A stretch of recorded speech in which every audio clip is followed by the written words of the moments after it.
Սիրոտոներից մինչև մարտիրութը։ Գիծյան համակարգում ստացեք լրացուցիչ 8% զեղչ սալիկների ամբողջ տեսականու համար։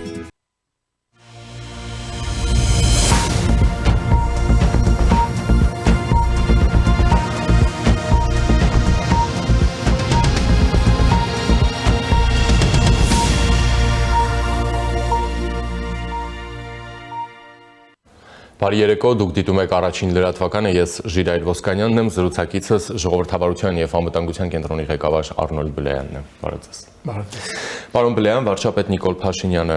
գտնվում է Լեհաստանում եւ արդեն հանդիպել է Լեհաստանի վարչապետի Տուսկի հետ։ Տուսկը հայտարարել է, որ շատ գովելի է, որ Հայաստանը բռնել է եվրոպական ուղին, այնուհետև Հայաստանը ու Լեհաստանը ռազմատեխնիկական համագործակցության համաձայնագիր են ստորագրել։ Հայաստանի վարչապետ Փաշինյանը նշել է, որ այսօրվա աշխարհում փորձ է արվում տպավորություն ստեղծել, թե ժողովրդավարական երկիր նշանակում է թույլ երկիր։ Լեհաստանը շատ վառ օրինակ է, թե ինչպես կարող է ժողովրդավարությունը զուգակցվել ուժեղ անվտանգային համակարգի, ուժեղ տնտեսության, միջազգային ասպարեզում ուժեղ գործընկերության հետ։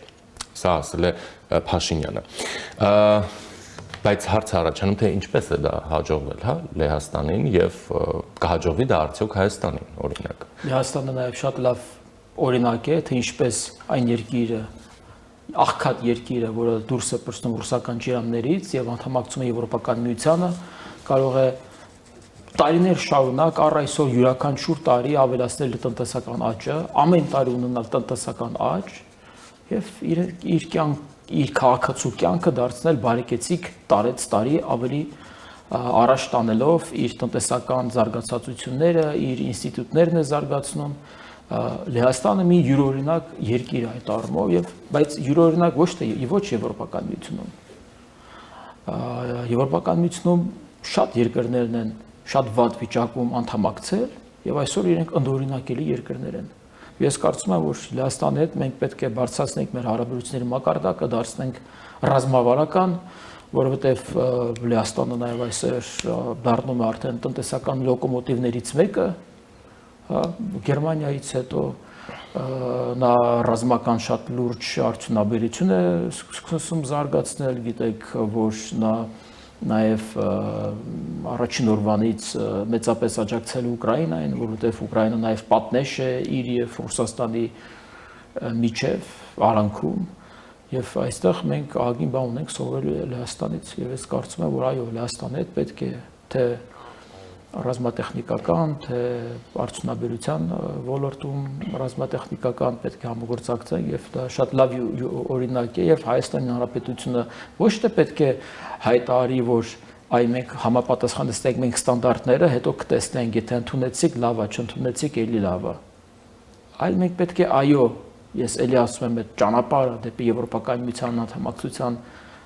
շատ կարևոր է, միգուցե ավելի կարևոր է, քան բուն անդամակցությունը, բայց բուն անդամակցությունը նույնպես գերկարևոր է։ Մենք պետք է հասկանանք, որ մեր հասցեն Եվրոպական միությունն է, որովհետեւ եթե մենք գիտակցենք, որն է մեր հասցեն, այն հայտնի անասացվածքի մեջ կարևորը ոչ թե հաղթանակը, այլ մասնակցությունը։ Ոչ։ Եվ մասնակցությունը եւ դրա արդյունքը, վերջնարդյունքը Եվրոպական միության անդամակցությունը, որովհետեւ Եվրոպական միությունը լավագույնս ցուցադրել է փոքր երկրների համար, ինչպես իրենք կարող է դառնան իրավահավասար, շփվեն այլ երկրների ղեկավարների հետ իրավահավասար հիմունքների հիման վրա եւ զարգանան։ Երբ որ Հայաստանի վարչապետն էր նշում, որ Լեհաստանը այդպիսի շատ լավ օրինակ է ժողովրդավար, անվտանգ, տնտեսապես զարգացած երկրի, հա, եւ որին գուցե պետք է ընդօրինակել։ Այսինքն դա ինչ որ որոշումների արդյունքում է, հա, եղել։ Այդպես ջոթից Լեհաստանը չի դարձել այդպեսին, որին պետք է նաև ընդօրինակել։ Հայաստանը արդյոք գնում է այդ ճանապարհով։ Հարցի կարծում եմ քննարկման խորքը հենց այդտեղ է։ Մենք կարող ենք այո ասել, շատ լավ օրինակ է, պետք է օրինակ վերցնել, բայց դու քո որոշումներով կամ քո կառուցակարգերով կարող ես միայն ասել պետք է օրինակ վերցնել, բայց այդ օրինակը չես կարող երբեք վերցնել, որովհետև քո կառուցակարգերն այնպիսին են, որ թույլ չեն տալիս այդ օրինակի կիրառում քո տարածքում, հա, օրինակ ես չեմ պատկերացնում Հայաստանը ինչպես կարող է Հայաստանի պես տնտեսական զարգացում ունենալ, լինելով ԵԱՏՄ անդամ, Հայաստանը ինչպես կարող է լինել մաքսիմալ անվտանգ լինելով Ռուսաստանի դաշնակիցը եւ հապկի թեև սառեցված անդամ, Հայաստանը ինչպես կարող է ժողովրդավարական լուրջ զարգացումներ ունենալ լինելով ավտորիտար բլոկի անդամ, այսինքն մի բան ենք ասում, բայց իրականությունում բոլորն էլ բան է, հա, օքեյ, լավ է, շատ գեղեցիկ է, եկեք ընթորինակենք, ծափտանք անցնենք։ Շատ լավ օրինակ եք բերում ԵԱՏՄ-ի օրինակը, որովհետև շատ ժամանակ հյուսիսից մեզ վախեցնում են, որ եթե մենք դուրս գանք ԵԱՏՄ-ից, այդ տնտեսական ցուցանիշները, որ մենք ունենում ենք վերջին տարիներին, մենք դա չենք ունենա եւ այդ տնտեսական ցուցանիշները նաեւ իշնորհիվ մեր ԵԱՏՄ անդամակցությանը։ Իրականում ԵԱՏՄ անդամակցությունը զսպաշապիկ է այս պարագայում։ Եվ եթե մենք չանդամակցենք ԵԱՏՄ-ին, մենք ավելի մեծ ցուցանիշներ կարող ենք առաջ տանել։ Որովհետև ԵԱՏՄ-ը դա պարզապես մաքսային տարածք է։ Դա նշանակում է, թե մենք ինչքան մաքսեր պետք է վճարենք, եւ իդեպ, եթե օրինակ Եվրոպական միությունում հարուստ երկրները վճարում են ավելի պակաս հարուստ երկրներին, որովհետև այդ ընդհանուր բյուջեի գնում, նույն տրամաբանությունը էլ աշխատում է ԵԱՏՄ-ում։ Այսօր ԵԱՏՄ ընդհանուր բյուջեին մենք ավելի շատ ենք վճարում, քան ստանում ենք։ Այսինքն ԵԱՏՄ-ից մենք բան չենք ստանում։ Պարոն Բլեյան, այսօր էլ կազմակերպվել էր մի միջոցառում Ռուսաստանի տնտեսական ներկայացուցիչը խոսում էր օ Հայաստանը, օ ԵԱՏՄ-ն, այն օգուտները, որոնք Հայաստանը ԵԱՏՄ-ից ստանում։ Բայց կներեք, Հայաստանը ԵԱՏՄ-ին անդամակցել է, որ օգուտ ստանա։ Անդամակցել է, որ ինչ անի, օգուտ չստանա, դեգրադացվի, որ տնտեսությունը մի թիվ առաջ չշարժվի, բայց այդ օգուտները դա ինչ օրինակ է, անդամակցել եք օգուտ եք ստանում։ Բա ինչա՞ մենք անդամակցել։ Դե իրենք դա ուզում են հենց կապեն ԵԱՏՄ-ի հետ, իրականում բայց բուն ԵԱՏՄ-ի հետ դա այդքան էլ կապ չունի։ Դա կապ ունի նրա հետ, որ մենք ստվերից ենք դուրս եկել։ Անկամ եթե ԵԱՏՄ-ի հետ բան բլեան կապ ունենա։ Ու տրամաբանական է։ Բա ինչա՞ մենք անդամակցել։ Միգուցե իրենք են զարմացել, որ ԵԱՏՄ-ում կարելի է լինել եւ զարգանալ։ Զարմացել են, այո, երևի։ Չգիտեմ, այս համատեքստում էլի քննարկենք, արդյոք հնարավոր է լուրջ ձեռքբերումներ ունենալ, մնալով այս բլոկի անդամ, մնալով այն բլոկում սառեցված, շարունակելով լինել Ռուսաստանի ռազմավարական դաշնակիցը, չքննարկել ոչ մի այդ իմաստով հարց վարչապետը Լեհաստանում մինչև Տուսկի այդ հանդիպմանը հայտարարեց, որ ռուսական ռազմաբազայի հարցը ընդհանրապես չի քննարկվում, հա, հանելու կամ ինչ-որ նման բաներ, հակառակը մենք Ռուսաստանի հետ շատ խորը տնտեսական քաղաքական հարաբերություններ ունենք, իհարկե մեր հարաբերությունները վերաֆորմատավորվում են, բայց մենք ձգտում ենք Ռուսաստանի հետ ունենալ այդ խորը հարաբերությունները, նաև Ռուսաստանին շնորհակալ ենք իրենց սահմանապատ ծառայությունների համար ու նման բաներ։ Իդեպ ես այդ հարցու պատասխանն եմ դիտել վարչապետի եւ լեհ փորձագետների, ես այնտեղ իրականում խնդրահարույց հայտարարություններ տեսա, թարապես կարծում եմ, եթե դու գնում ես Լեհաստան, այնտեղ եթե քեզ չեն ստիպում, ապա համենայնդեպս դու չպետք է սկսես Վլադիմիր Պուտինի անունը բարձրաձայնես եւ փառաբանես եւ ընդ որում 2020 թվականի այդ պատերազմը ասես, որ իրենք են ներդրում, ես կարծում եմ, չգիտեմ, ինչներ իրեն ստիպել, որ եթե նա կարծում է, որ այ Ռուսաստանում հիմա կդիտենք, ասեն, վայ, այս ինչ լավ վարք ենք մենք դրսևորում, եկեք մեր հանդեպ ավելի, չգիտեմ, բայրացակամ դրսևորվեն, կարծում եմ հակառակն է լինում, որովհետև Ռուսաստանի Դաշնությունը, Ռուսաստանի վերնախավը նրանք նման գործելավոճ ոչ թե դիտարկում են որպես բարի կամքի դրսևորում, ինչը կարծում եմ վարչապետը փորձում էր ցուցադրել, այլ որպես թուլության նշան։ Այդպես են իրենք դիտարկում եւ քանիցս մենք դա տեսել ենք։ Կարծում եմ պետք չէր Լեհաստանում խոսել այդքան շատ պրոռուսական ինչ-որ հայտարարություններ անել։ Կարելի էր մի քիչ ավելի զուսպ այդ առումով արտահայտվել։ Նամանավանդ նույնն վերաբերվում է Իրան Միացյալ Նահանգներ հարաբերություններին, թե մենք փոքր երկիր ենք, չգիտեմ ինչ ենք, ոչ, կարծում եմ պետք է պատասխանել, որ մենք, չգիտեմ, մենք փոքր երկիր ենք, հասկացանք, բայց պետք չի դրա մասին խոսել, մանավանդ Եվրոպական միությունում, որտեղ Եվրոպական միությունում շատ փոքր երկրներ կան, որ իրենք շատ լավ են զգում։ Այսօր Բալտիկ երկրները իրենք են արտաքին հարաբերությունների ռազմավարությունը մշակում Ռուսաստանի ուղղությամբ։ Էստոնիան է, այո, օրինակ։ Փոքր երկիրը։ Այսինքն մենք լավ բարեկամական եւ ռազմավարական հարաբերությունների մեջ ենք թե Միացյալ Նահանգների, թե Իրանի հետ, եւ մենք պատրաստ ենք նույնիսկ հարթակ կամ միջնորդ հանդիսանալ երկուսի միջև։ Բարձրացնել քաղաքական կշիռը։ Փոքր երկիր ենք, բեսից բանկը պետք է այդ բաներից կարծում եմ չպետք է այդ ամեն ինչը։ Բայց ինչ որ այ ես հուսում եմ, որ արդեն թե վարչապետի հետ, թե արդեն նորընտիր նախագահի հետ կկարողանան այդ բոլոր այդ խնդիրները արդեն տանկյունները ոնց որ սողոսկել, որտեվ ես շատ վատ էմոցիաներով ավարտեցի այդ 30 րոպեանոց տեսանյութը դիտել,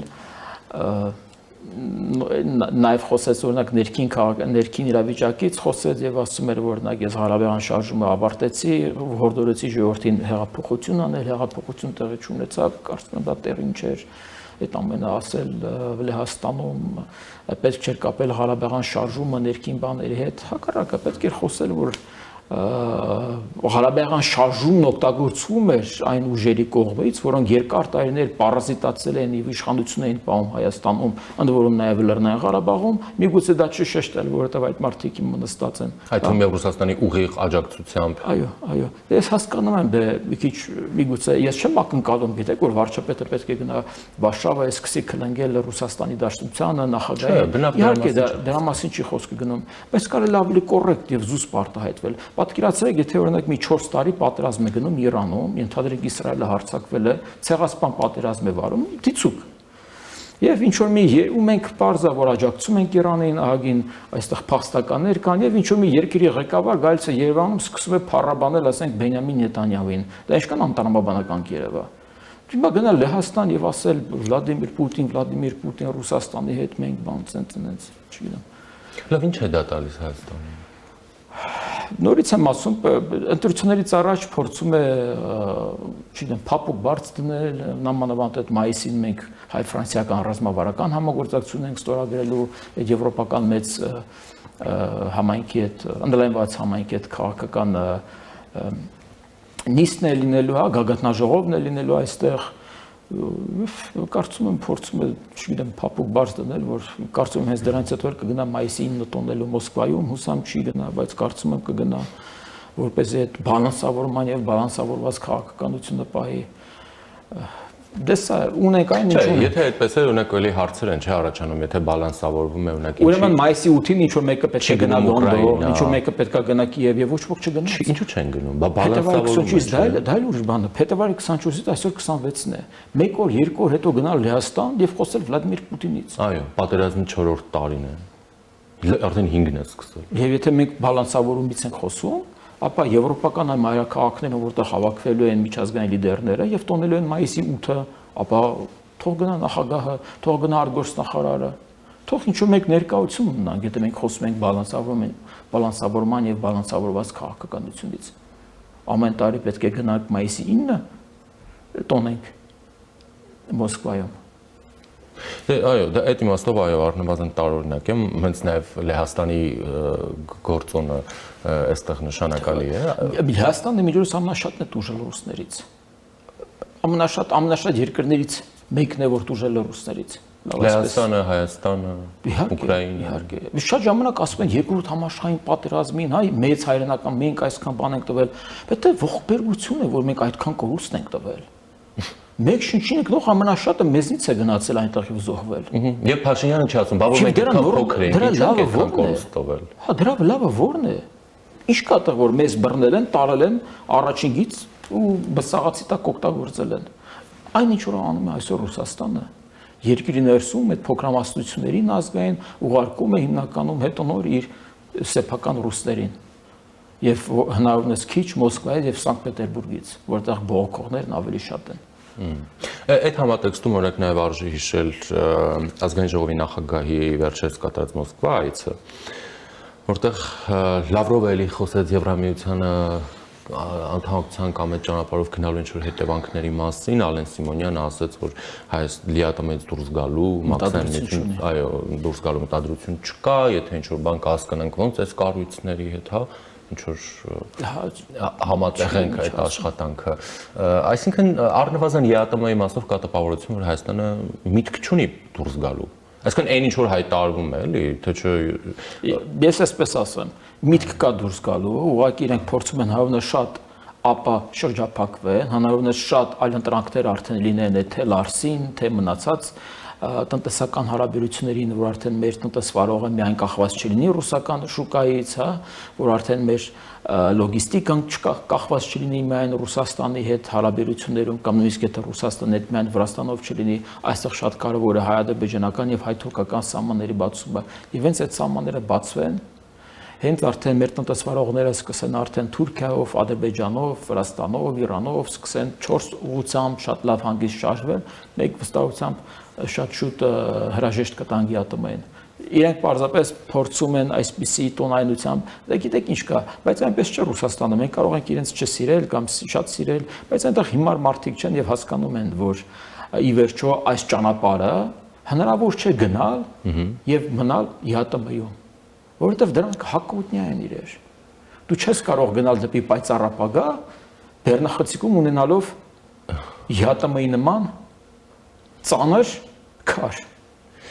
Բամբլյան, տեսեք։ Անվադողերը չեն իմանա պարզապես։ Ի վերջո պետք է մեքենան կանգնեցնես, դատարկես բեռնախցիկ, շարունակես։ Շատ լավ, բայց այդ ճանապարհը տևական է լինելու, տարիներ է տևելու, չէ՞, 1000 մի բան պետք է իրականացվի այդ ընթացքում, որ պետք է հիմա սկսել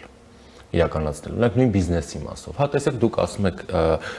միտք ունի Հայաստանը դուրս գալու ԵԱՏՄ-ից, Եվրամիության անդամակցության մեկնարկի մասին, գործընթաց սկսելու մասին օրենք էլ ունենք, էս ունենք, այն ունենք, բայց մյուս կողմից էլ օրինակ հայտարարություններ են հնչում հենց իշխանության բարձրագույն ներկայացուցիչների կողմից, որ Հայաստանում շատ անկայուն քաղաքական իրավիճակ է, որով ինչի, այսինքն այդ հայտարարությունները դա են էլի նշանակում, որ չգիտեմ, Հայաստանի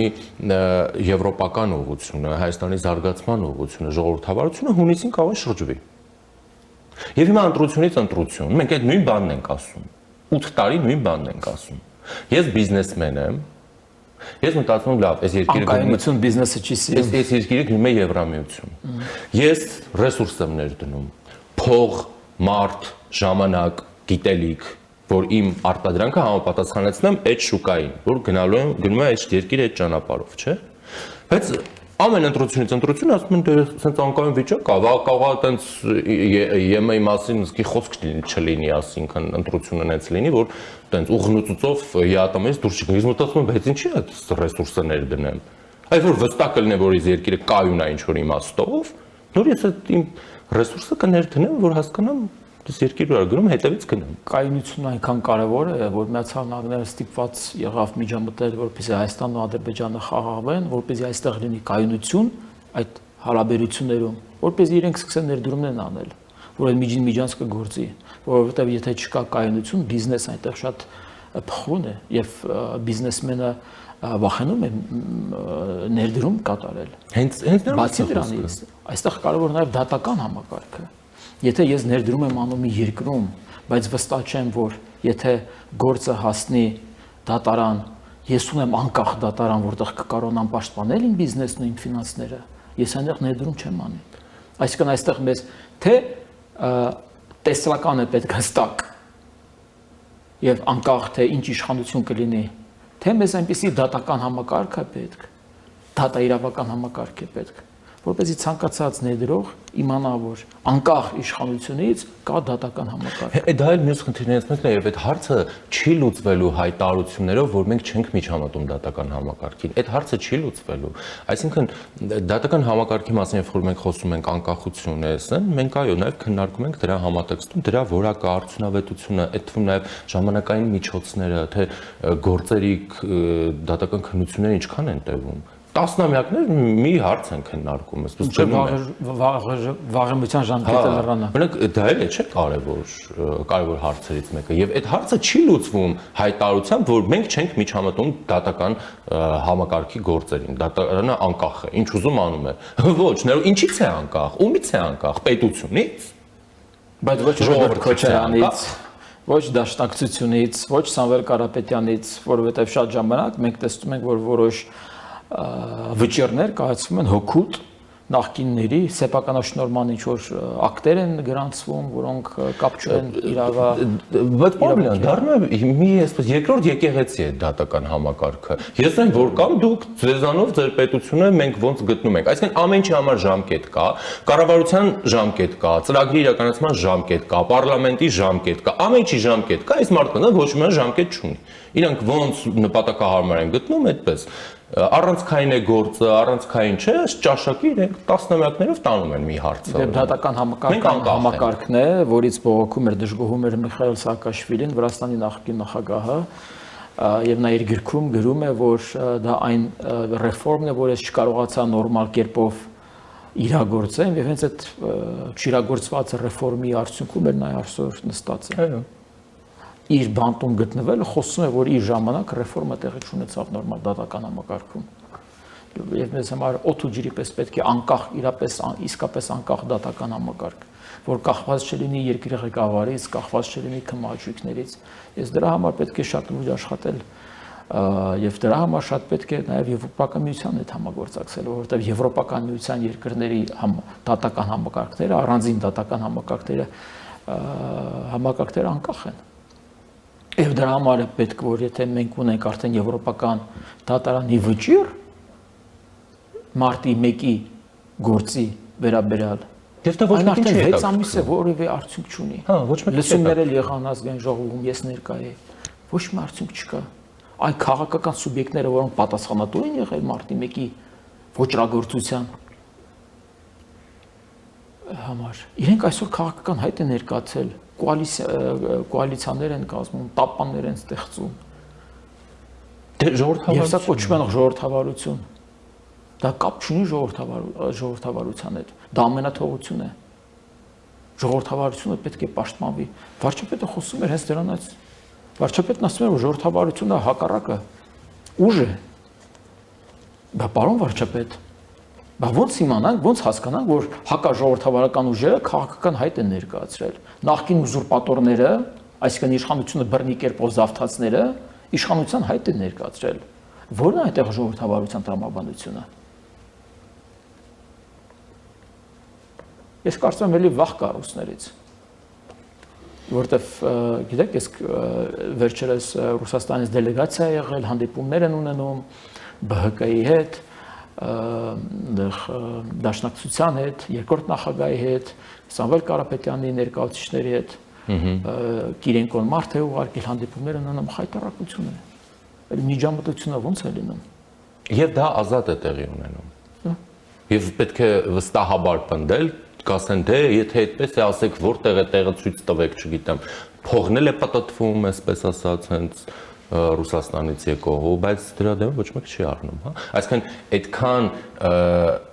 սահմանափակումներով Մոլդովայում, այսինքն նկատի ունեմ Ռուսաստանի ուղղությամբ, սահմանափակումներով Մոլդովայում, եթե այդ գումարը հասել էր, դե պատկերացնել կարելի է Հայաստանում ինչ է կատարվում։ Ես վերում միևնույն ժամանակ էլ մի քանի օր առաջ ոտի հետ գնում է երևի։ արտգործնախարար պարոն Միրզոյանը դիմել է Եվրոպական միությանը, ասում է արագ արձագանքման ջոկատ ուղարկեք այստեղ, որպեսզի կարողանանք այդ։ Ես նույն այդ, հա, թող ուղարկեն շատ լավ է, բայց Սպուտնիկը օրինակ փակելու համար Եվրոպական միությունը ինչ կապ ունի։ հա, այդ ջոկատը ինչ է անելու։ Չգիտեք ոնց են Սպուտնիկ Արմենիան փակում, որ այդ ապատեղեկատվությունը չտարածվի։ Կամ մի օրինակ վերենք Ամասիայում, երբ որ հայտնվել էին այսպես կոչված ադրբեջանցիներ, հա, այսպես կոչված մամուլը ինչպես ներկայացրեց 2 օր շարունակ, թե ադրբեջանցիներ են եկել, ազատ գնում գալիս, ինչ ուզում անում, իրանց տներն են փնտրում, սա է լինելու խաղաղության արդյունքը, չգիտեմ ինչ որ նման բաներ։ 2 օր անց ազգային անվտանգության ծառայությունը բարեհաճեց լրատվամիջոցի հարցմանի պատասխան, ասել որ նրանք Ռուսաստանի քաղաքացիներ էին։ Հայաստան եկել էին նաև 2013-14 թվականին, ու հետո այս իշխանությունը բողոքում է հիբրիդային հարձակումներից։ Եկել 2 օր անց ես դու արձագանքել դրան, հա, դու բողոքելու բան չունես։ Դու դաշնակում ես դու համակերպվել ես իրավիճակին, կամ դու արժանի ես այդ իրավիճակին։ Իդեպ օրինակն այն է, որ մոտ 1 տարի արդեն Հայաստանում գործում է ռազմավարական հաղորդակցության ձայնը չկա։ Start.com, եւ ես բոլորի վերջերս եմ իմանում դրանից։ Այնինչ արդեն սովորական գյուղացին արդեն պետք է իմանա, որ այդպիսի բան կա, եւ առաջին այնտեղից պետք է լսել, թե որտե ճշմարտությունը։ Չգիտեմ, ո՞նց է գործում այս Stratcom-ը, եթե օրինակ ԱԱԾ-ն 2 օր հետո է արձագանքում։ Տեղում պետք է արձագանքեն, նույնիսկ եթե Կիրակի է, պետք է արձագանքեն։ Արագ արձագանքման ջոկատի եք սպասում Եվրոպական միությունից։ Այդ ջոկատը ինչ անելու, եթե դուք 2 օր հետո եք մի բանին բարեհաճում ձայն հանել, պարզաբանում ներկայացնել։ Ես այնուամենայնիվ դեռ հույս ունեմ, որ իշխանությունը ի վերջո մի քանի կուսակցությունների կարգելի մասնակցել քաղաքական process-երին եւ 2016 թվականի հանրապետական կուսակցություն, Դաշնակցություն, Ռոբերտ Քոչարյան եւ ԲՀԿ։ Առնվազն այս կուսակցություններն ու այս քաղաքական գործիչները Սերժ Սարգսյանը իրենք մաս են կազմել, կոալիցիա են կազմել 2008 թվականի մարտի 1-ի իշխանությանը եւ դրանից հետո հետեւաբար իրենք չեն կարող մասնակցել քաղաքական process-ներին։ Այդ վճիռը մեր համար Աստծո պարգև էր, ընծա էր, երկնքից ընկած մանանա էր, որպեսզի մենք իրավական հիմք ունենանք հանգիստ գնալ եւ իրենց փակել։ Չենք ասում գնում եք նստում եք բանտ։ Դուք զբաղվեք ձեր բիզնեսներով եւ այլն, չեք մասնակցում քաղաքական process-երին, գնացեք։ Հանրապաշտում չեք կարող զբաղեցնել։ Ու իրենք էլ ուրախ կլինեն, որտեվ իրենք էլ չեն ուզում զբաղվեն քաղաքականությամբ։ Իրենց ստիպում են իրենց այդ քաղաքականությամբ զբաղվելուց։ Ամբողջ ուժն ու կուլեն կընկնի Թևանյանի, Կարապետյանի, Թաթույանի վրա։ Մենք կզբաղվենք իրենց հետ։ Սերժ Սարգսյանը այսօր ասել է, որ ընտրություններին մասնակցելու վերաբերյալ որոշում չունեն, երկվություն կա։ Պայքարել մի քանի մանդատի համար, թե ստեղծել շատ ավելի բարենպաստ պայմաններ, նվազագույնի հասցնելով մեր ընդդիմադիր պայքարը, դրանով իսկ հաջողություն ստեղծել այն ուժերի համար, որոնք հավակնում են հաղթելու։ Ագին պրոգրես կա հանրապետականների մոտ, արդեն իրատեսն են, մի քանի մանդատից են խոսում, ոչ թե իշխանություն վերցնել։ Սերժ Սարգսյանը մասնակցի չմասնակցին արդեն ներկայացվում է այլ պրոքսի ուժերով, նույն Արման Թաթոյանը մենք գիտենք, որ շատ լուրջ կապեր ունի Սերժ Սարգսյանի հետ եւ ամենայն հավանականությամբ հենց իր կողմից էլ ֆինանսավորվում է կամ իր պրոտեժեն է։ Դեպաբար պարտադիր չի դու քո դեմքով ներկայանաս, դու կարող ես ներկայանալի լինես այլ դեմքերով։ Քոչարյանը։ Վառ օրինակը։ Այո, Ռոբերտ Քոչարյանն է։ Շնորհակալություն։ Միշտ սիրով։ Զրուցակիցը ժողովրդավարության եւ անվտանգության կենտրոնի ղեկավար Արնոլդ Բլեյանն էր։ Մեր եթերում կարճատև դադար է, որից հետո շարունակելու ենք։